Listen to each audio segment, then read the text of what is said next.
Hello everyone, Sunsun.2, welcome to another fabric mod overview, this time on Twine, a mod that simply adds in a bunch of additional blocks, such as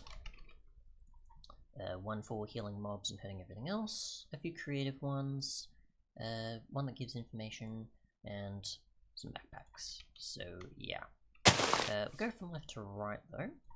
So first is the small backpack, which is made with sticks, leather, and pine ingots. You can right click this and find out that it's pretty much the exact same size as a regular chest. And then you've got the large one, which you just use a smithing table to upgrade, which is a small backpack and gold ingot, and you can find out that it's pretty much a double chest there. So quite a lot more to store in it, and quite useful.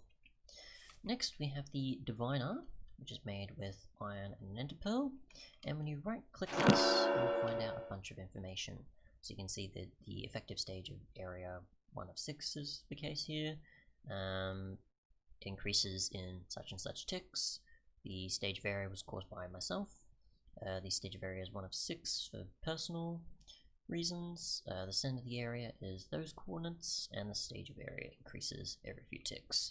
So yeah, if you want a bunch of technical information like that to be displayed, or say where the center of an area is, or who caused such a information drop or something, I'm assuming there is more benefits to this. I just can't think off the top of my head, either for say building or something else.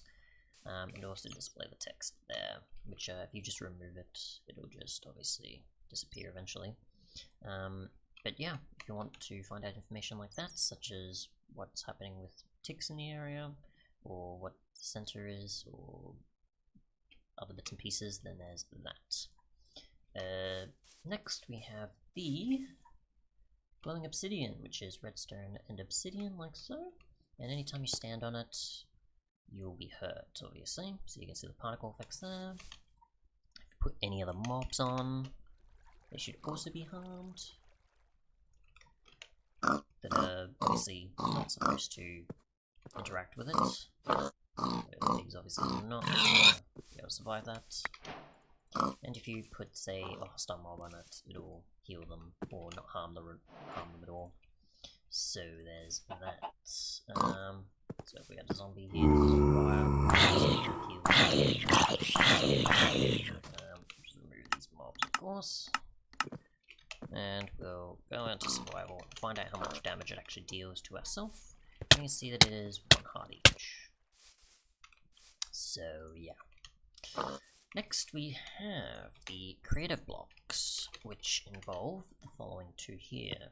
We've got the creative item spawner and the creative URL opener. The item spawner will pretty much copy the items in the block on the red side, which we have over here, you can just see in there. Look at our purple side, which is pretty much for just spawning them out. So I've got a bunch of hoppers here because it actually doesn't put it into the next adjacent inventory, or the inventory on the opposite side I should actually say, but it instead just spawns them out. So we've got some cobble in here, and we'll just see, we'll just chuck out a bunch of cobble.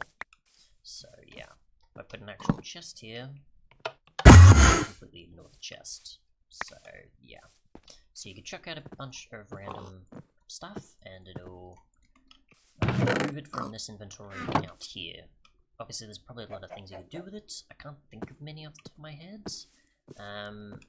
unless it was for some of the benefits. I don't know if you could use maybe fluids, for example. I should put a lava bucket in. Yeah, so we'll just chuck the bucket out. Okay, so maybe I guess for like a whole stack dispenser or something, maybe you could use it for. But obviously it is for creative use still, so maybe some other type of builds that involve chucking things out on a certain cycle, I guess. I don't know.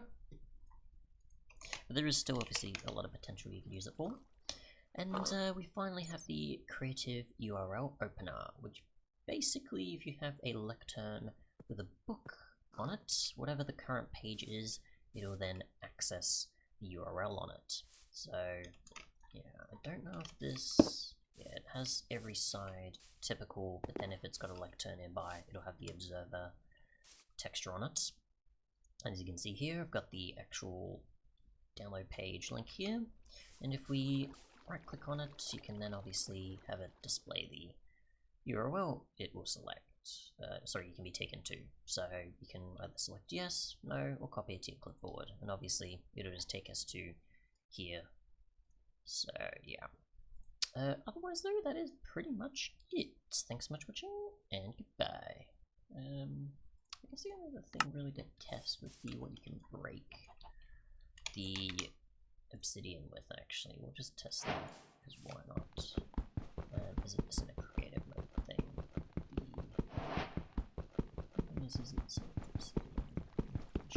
Yes. Okay, so we can't get it back. Okay, I don't know if we can still touch it either, maybe.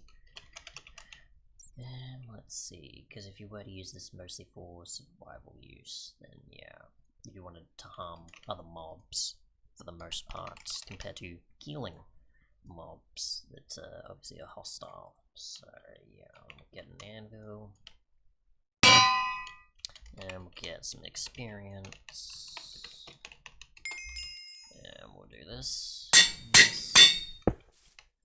Obviously it still has a bit of a glowing effect, similar to redstone. And we'll see if we can still touch this bit back, which we can. Okay, so there's that. So you'll need silk touch to get this thing back, not just a regular diamond pick. Thanks so much for watching though, and goodbye.